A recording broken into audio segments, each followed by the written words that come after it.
enraged by the failure of my drawing 1 and of my drawing number 2.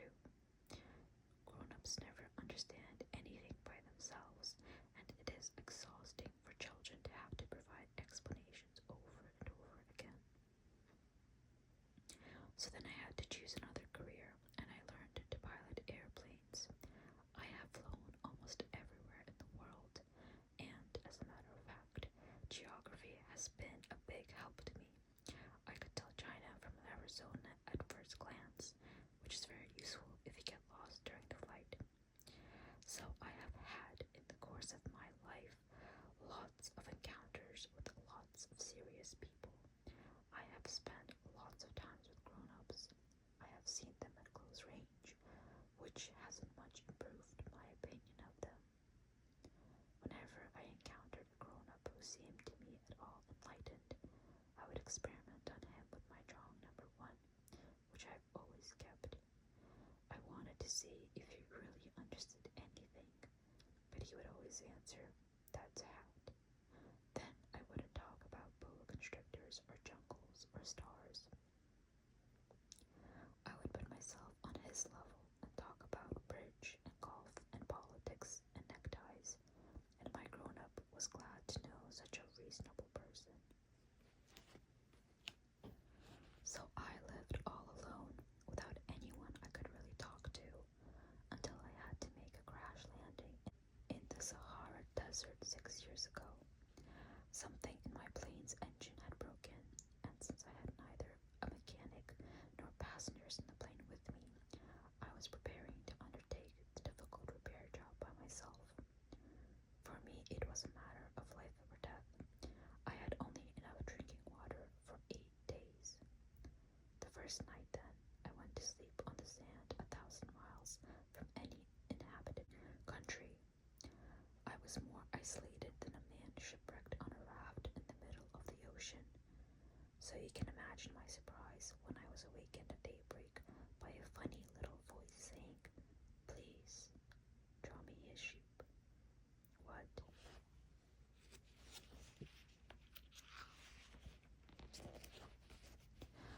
Draw me a sheep. I leaped up as if I had been struck by lightning.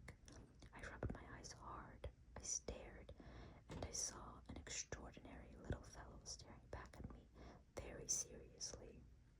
Here is the best portrait I managed to make of him later on, but of course my drawing is much less attractive than my model.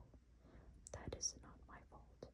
My career as a painter was discouraged at the age of 6 by the grown-ups, and I had never learned to draw anything except boa constrictors, outside and inside. So I stared wide-eyed at this apparition. Don't forget that I was 1,000 miles from any inhabited territory, yet this little fellow seemed to be neither lost nor dying of exhaustion, hunger, or thirst, nor did he seem scared to death. There was nothing in his appearance that suggested a child lost in the middle of the desert 1,000 miles from any inhabited territory.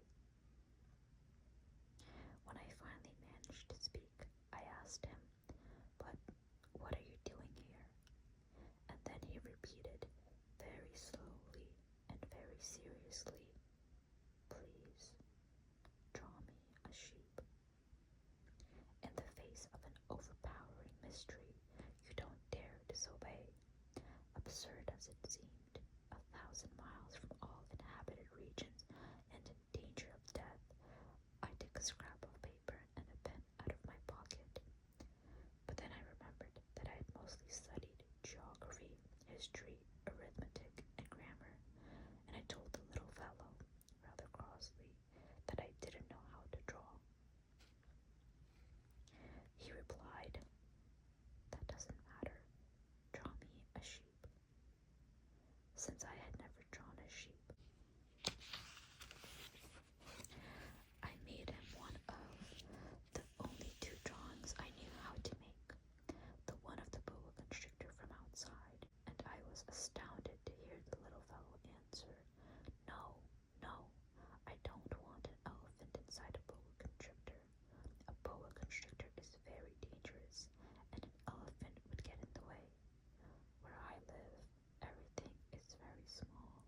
a sheep that will live a long time.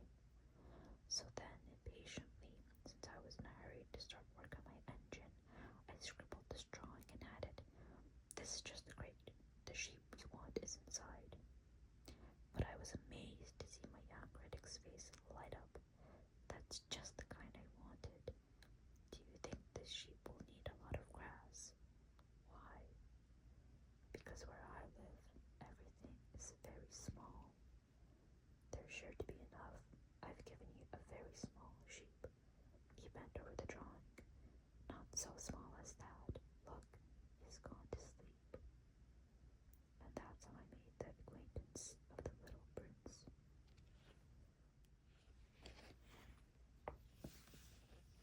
This little prince, so cute.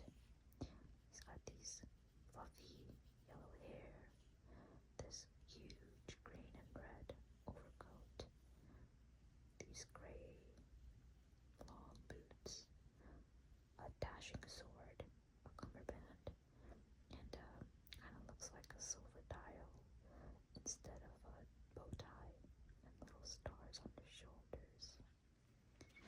It took me a long time to understand where he came from.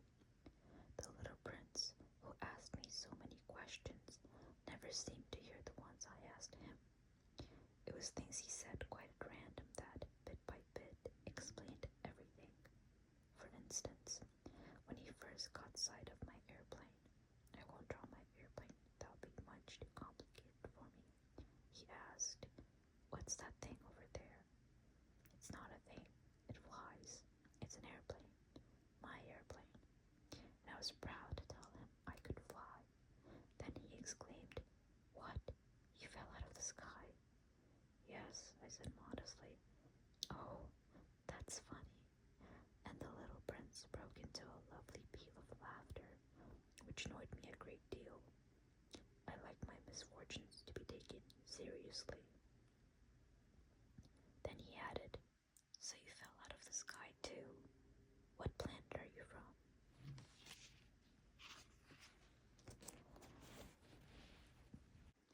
That was when I had the first clue to the mystery of his presence, and I questioned him sharply. "Do you come from another planet?" But he made no answer. He shook his head a little, still staring at my airplane. "Of course, that couldn't have brought you from very far." And he fell into a reverie that lasted a long while. Then, taking my sheep out of his pocket, he plunged into contemplation of his treasure. You can imagine how intrigued I was by this hint about other planets. I tried to learn more. "Where do you come from, little fellow? Where is this where I live of yours? Where will you be taking my sheep?" After a thoughtful silence, he answered, "The good thing about the crate you've given me is that he can use it for a house after dark. Of course, and if you're good, I'll give you a rope to tie him up during the day, and a stake to tie him to." This proposition seemed to shock the little prince. Tie him up? What a funny idea. "But if you don't tie him up, he'll wander off somewhere and get lost." My friend burst out laughing again. "Where could he go?" "Anywhere. Straight ahead." Then the little prince remarked quite seriously, "Even if he did, everything's so small where I live." And he added, perhaps a little sadly, "Straight ahead, you can't go very far." That was how I had learned a second very important thing, which is that the planet he came from was hardly bigger than a house. That couldn't surprise me much. I knew very well that except for the huge planets like Earth, Jupiter, Mars, and Venus, which have been given names, there are hundreds of others that are sometimes so small that it's very difficult to see them through a telescope. When an astronomer discovers one of them, he gives it a number instead of a name. For instance, he would call it Asteroid 325. I have serious reasons to believe that the planet the little prince came from is Asteroid B612. This This asteroid has been sighted only once by telescope, in 1909, by a Turkish astronomer, who had then made a formal demonstration of his discovery at an international astronomical congress. But no one had believed him on account of the way he was dressed. Grown-ups are like that. Fortunately for their reputation of asteroid B612, a Turkish dictator ordered his people, on pain of death, to wear European clothes. The astronomer repeated his demonstration in 1920 wearing a very elegant suit, and this time everyone believed him. If I told you these details about asteroid B612, and if I've given you its number, it is on account of the grown-ups. Grown-ups like numbers.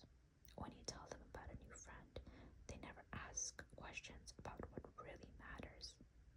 They never ask, what does his voice sound like? What games does he like best? Does he collect butterflies? They ask, how old is he? How many brothers does he have? How much does he weigh? How much money does his father make? Only then do they think they know him.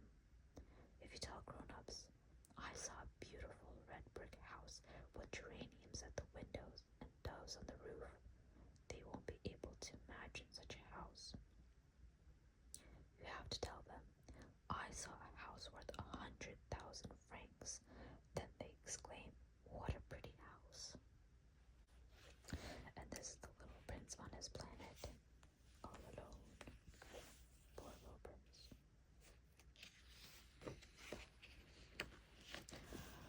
So if you tell them the proof of the little prince's existence is that he was delightful, that he laughed, and that he wanted a sheep, when someone wants a sheep, that proves he exists.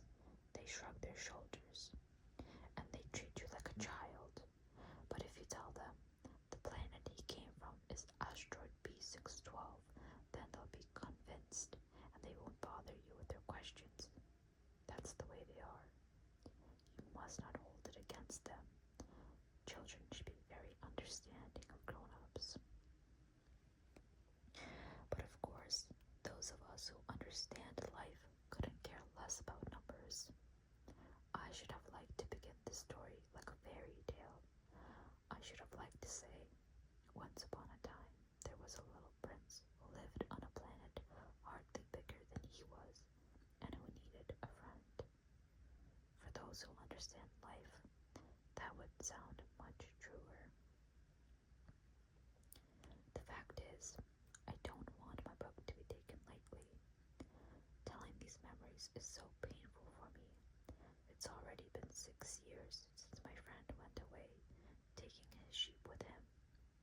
If I try to describe him here, it's so I won't forget him. It's sad to forget a friend. Not everyone has had a friend, and I might become like the grown-ups who are no longer interested in anything but numbers, which is still another reason why I've bought a box of paints and some pencils. It's hard to go back to drawing at my age when you've never made any attempts since the one of a boa from inside and the one of a boa from outside at the age of 6. I'll certainly try to make my portraits as true to life as possible, but I'm not entirely sure of succeeding.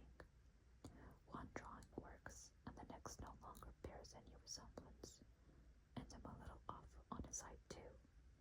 In this one, the little prince is too tall, and here he's too short, and I'm uncertain about the color of his suit, so I grope in one direction and another as best I can. In the end, I'm sure to get certain more important details all wrong, but here you'll have to forgive me. My friend never explained anything. Perhaps he thought I was like himself, but I unfortunately cannot see a sheep through the sides of a grate. I may be a little like the grown-ups. I must have grown old. Every day I'd learn something about the little prince's planet, about his departure, about his journey. It would come quite gradually in the course of his remarks. This was how I learned on this time, too, I had the sheep to thank, for suddenly the little prince asked me a question, as if overcome by a grave doubt. Isn't it true that sheep eat bushes? Yes, that's right. Ah, I'm glad.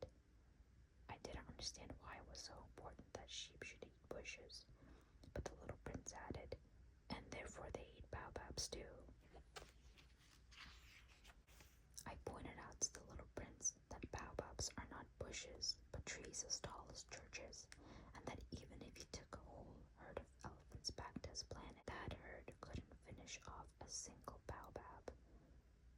The idea of the herd of elephants made the little prince laugh. We'd have to pile them on top of one another, but he observed perceptively, before they grow big, baobabs start out by being little. True enough, but why do you want your sheep to eat little baobabs?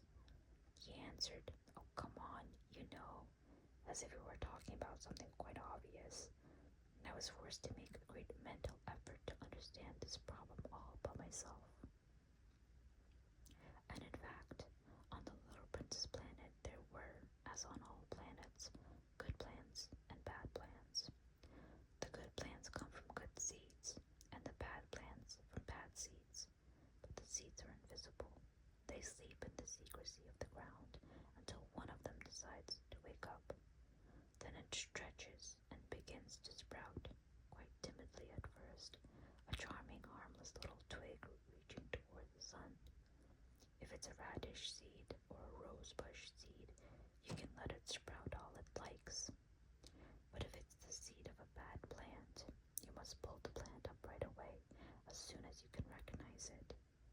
As it happens, there were terrible seeds on the little prince's planet, baobab seeds. The planet's soil was infested with them. Now if you attend to a baobab too late, you can never get rid of it again. It overgrows the whole planet. Its roots pierce right through. And if the planet is too small, and if there are too many baobabs, they make it burst into pieces. It's a question of discipline, the little prince told me later on. When you finish washing and dressing each morning, you must tend your planet. You must be sure you pull up the baobabs regularly, as soon as you can tell them apart from the rose bushes, which they closely resemble when they're very young. It's very tedious work, but very easy.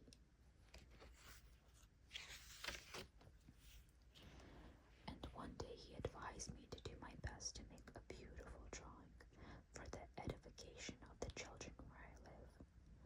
If they travel someday, he told me, it could be useful to them. Sometimes there's no harm in postponing your work until later. But with baobabs, it's always a catastrophe.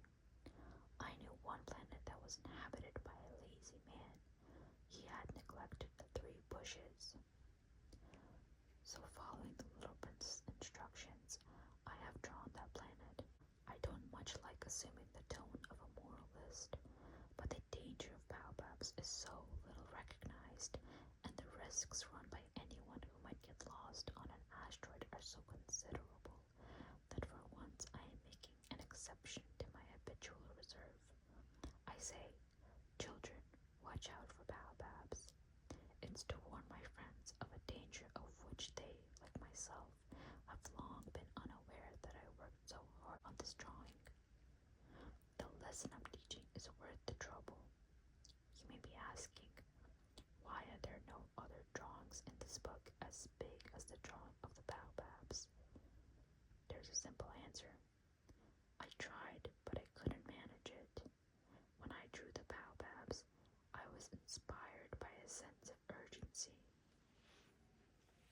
This is the planet, the asteroid, and here are the baobabs sprouting out from within.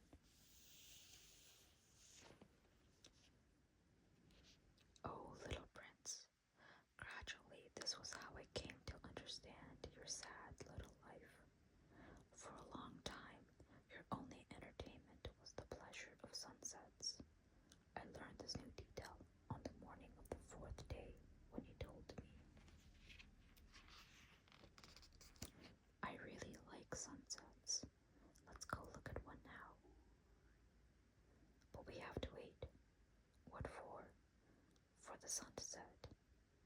first he seemed quite surprised, and then you laughed at yourself, and you said to me, "I think I'm still at home." Indeed, when it's noon in the United States, the sun, as everyone knows, is setting over France. If you could fly to France in 1 minute, you could watch the sunset. Unfortunately, France is much too far, but on your tiny planet, all you had to do was move your chair a few feet, and you could watch the twilight whenever you wanted to. One day I saw the sunset 44 times, and a little later you added, "You know, when you're feeling very sad, sunsets are wonderful." On the day of the 44 times, were you feeling very sad? But the little prince didn't answer. On the 5th day, thanks again to the sheep, another secret of the little prince's life was revealed to me. Abruptly, with no preamble, he asked me, as if it were the fruit of a problem long pondered in silence, "If a sheep eats bushes, does it eat flowers too?" A sheep eats whatever it finds, even flowers that have thorns. Yes, even flowers that have thorns. Then what good are thorns? I didn't know. At that moment, I was very busy trying to unscrew a bolt that was jammed in my engine. I was quite worried, for my plane crash was beginning to seem extremely serious, and the lack of drinking water made me fear the worst. What good are thorns? The little prince never let go of a question once he asked it. I was annoyed by my jammed bolt, and I answered without thinking, "Thorns are no good for anything. They're just the flower's way of being mean." Oh, but after a silence, he lashed out at me with a sort of bitterness. "I don't believe you. Flowers are weak. They're naive. They reassure themselves whatever way they can. They believe their thorns make them frightening." I made no answer. At that moment I was thinking, if this bolt stays jammed, I'll knock it off with the hammer. Again the little prince disturbed my reflections. "Then you think flowers?" "No, not at all. I don't think anything. I just said whatever came into my head. I'm busy here with something serious." He stared at me, astounded. Something serious? He saw me holding my hammer, my fingers black with grease, bending over an object he regarded as very ugly. "You talk like the grown-ups." That made me a little ashamed, but he added mercilessly, "You confuse everything. You've got it all mixed up." He was really very annoyed. He tossed his golden curls in the wind. "I know a planet inhabited by a red-faced gentleman. He's never smelled a flower. He's never looked at a star. He's never loved anyone. He's never done anything except add up numbers. And all day long he says over and over, just like you, 'I'm a serious man. I'm a serious man.' And that puffs him up with pride. But he's not a man at all. He's a mushroom." "He's a what?" "A mushroom." The little prince was now quite pale with rage. "For millions of years, flowers have been producing thorns. For millions of years, sheep have been eating them all the same. And it's not serious trying to understand why flowers go to such trouble to produce thorns that are good for nothing. It's not important, the war between the sheep and the flowers. It's no more serious and more important than the numbers that fat gentleman is adding up. Suppose I happen to know a unique flower, one that exists nowhere in the world except on my planet, one that a little sheep can wipe out in a single bite one morning, just like that, without even realizing what he's doing. That isn't important." His face turned red now, and he went on, "If someone loves a flower, of which just one example exists among all the millions and millions of stars, that's enough to make him happy when he looks at the stars. He tells himself, 'My flower's up there somewhere.' But if the sheep eats the flower, then for him it's as if suddenly all the stars went out, and that isn't important." He couldn't say another word. All of a sudden he burst out sobbing.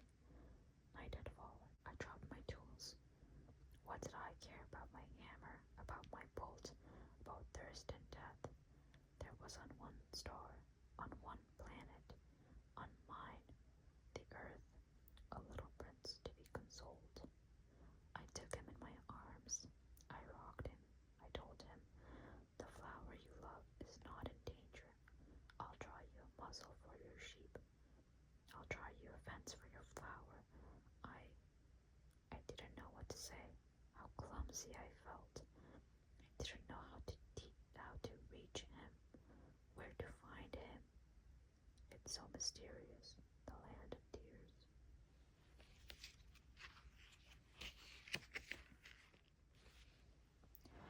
I soon learned to know that flower better. On the Little Prince's planet, there had always been very simple flowers, decorated with a single row of petals so that they took up no room at all and got in no one's way. They would appear one morning in the grass and would fade by nightfall. But this one had grown from a seed bought from who knows where, and the little prince had kept a close watch over a sprout that was not like any of the others. It might have been a new kind of baobab, but the sprout soon stopped growing and began to show signs of blossoming. The little prince, who had watched the development of an enormous bud, realized that some sort of miraculous apparition would emerge from it. But the flower continued her beauty preparations in the shelter of her green chamber, selecting her color with the greatest care and dressing quite deliberately, adjusting her petals one by one. She had no desire to emerge all rumpled like the poppies. She wished to appear only in the full radiance of her beauty. Oh yes, she was quite vain, and her mysterious adornment had lasted days and days. And then one morning, precisely at sunrise, she showed herself.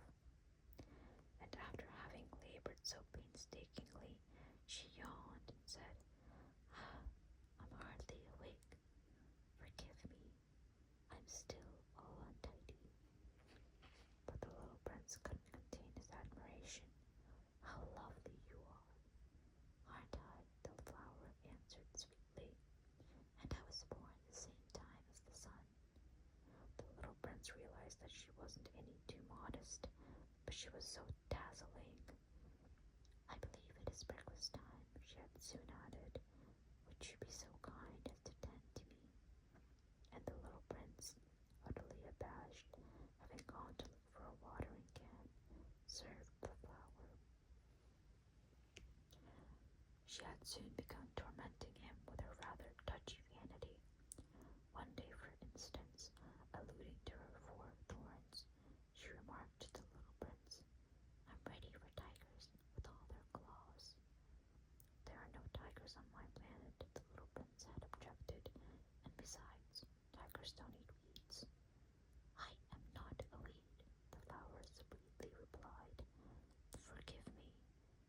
I am not at all afraid of tigers, but I have a horror of drafts. You wouldn't happen to have a screen? A horror of drafts? That's not a good sign for a planet, the little prince had observed. How complicated this flower is.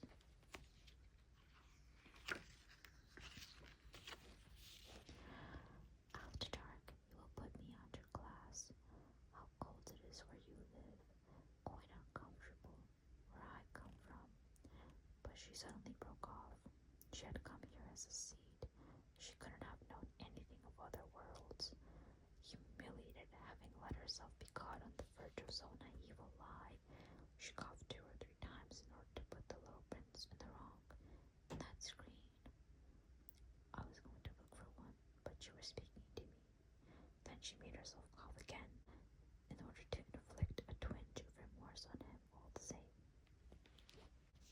So the little prince, despite all the goodwill of his love, had soon come to mistrust her. He had taken seriously certain inconsequential remarks and had grown very unhappy. I shouldn't have listened to her, he confided to me one day. You must never listen to flowers. You must look at them and smell them. Mine perfumed my planet, but I didn't know how to enjoy that. advice about the tiger claws, instead of annoying me, ought to have moved me. And he confided further. In those days, I didn't understand anything. I should have judged her according to her actions, not her words. She perfumed my planet and lit up my life. I should never have run away. I ought to have realized the tenderness underlying her silly pretensions. Flowers are so contradictory, but I was too young to know how to love her. In order to make his escape, I believe he took advantage of a migration of wild birds. On the morning of his departure, he put his planet in order. He carefully raked out his active volcanoes. The little prince possessed 2 active volcanoes, which were very convenient for warming his breakfast.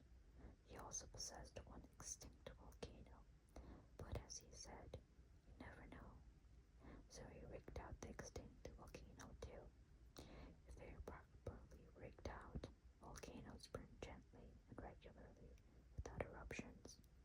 Volcanic eruptions are like fires in a chimney.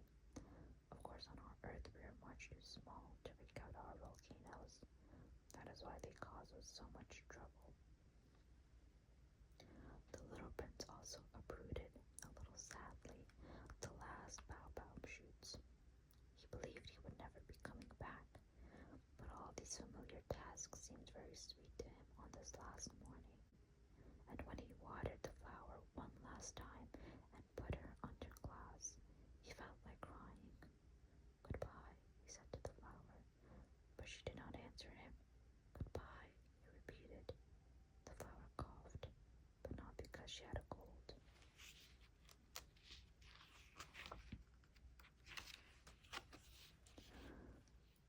I've been silly, she told him at last.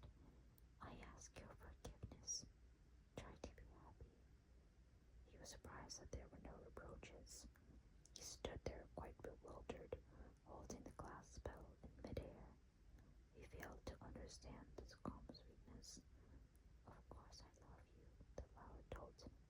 It was my fault you never knew. It doesn't matter. But you were just as silly as I was. Try to be happy. Put that glass thing down. I don't want it anymore. But the wind, my cold isn't that bad. The night air will do me good. I'm a flower. But the animals, I need to put up with 2 or 3 caterpillars if I want to get to know butterflies. Apparently they're very beautiful. Otherwise, who will visit me? You'll be far away. As for the big animals, I'm not afraid of them. I have my own claws. And she naively showed her 4 thorns. Then she added, don't hang around like this. It's irritating. You made up your mind to leave. Now go. For she didn't want him to see her crying. She was such a proud